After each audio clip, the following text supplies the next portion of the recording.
Today, we'll learn a wonderful kitchen hack to more easily cut a spaghetti squash in half. I'm Allison with Simple Fantastic Kitchen. Let's get started. Cutting into a spaghetti squash can be a little challenging. I actually tried slicing into it earlier.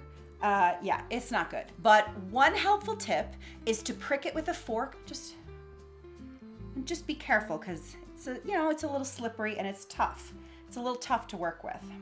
You'll want to make sure that you prick it with a fork first, then go in a little deeper with the fork so that you're penetrating the surface a little bit more. That is going to help to vent the spaghetti squash better for you.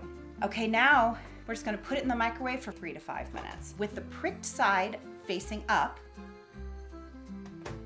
Make sure it doesn't burn. I would say 4 minutes is probably the sweet spot, but really it depends on the strength of your microwave. That's why we say 3 to 5 minutes. Then carefully remove it, and after it's cooled off a little, you should find the slicing to be much easier. You're gonna wanna let it cool down just a hair. It feels pretty nice right now. And then I am actually gonna flip it from the bottom. That's where it's gonna be easier to cut into. You'll wanna use a sharp knife. I find a serrated knife works best, and you'll slice it into 2 pieces. You can go either way, but I find the presentation of slicing it lengthwise to be more pleasing. So we flipped it over the non-forked side. That should be the easier one to go into. And we're just gonna try to very carefully, see, look how much easier that is, my goodness, already. There we go. It's hard to get it exactly perfectly in half. I did my best. You still have to use a little muscle, don't fool yourself.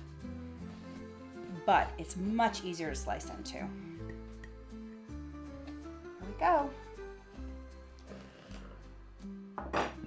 And it's beautiful, huh? Beautiful. Okay. If you'd like to watch the full spaghetti squash video recipe, I've provided a link in the description below. For more kitchen hacks, recipes, kitchen reviews, and how-tos, subscribe to Simple Fantastic Kitchen.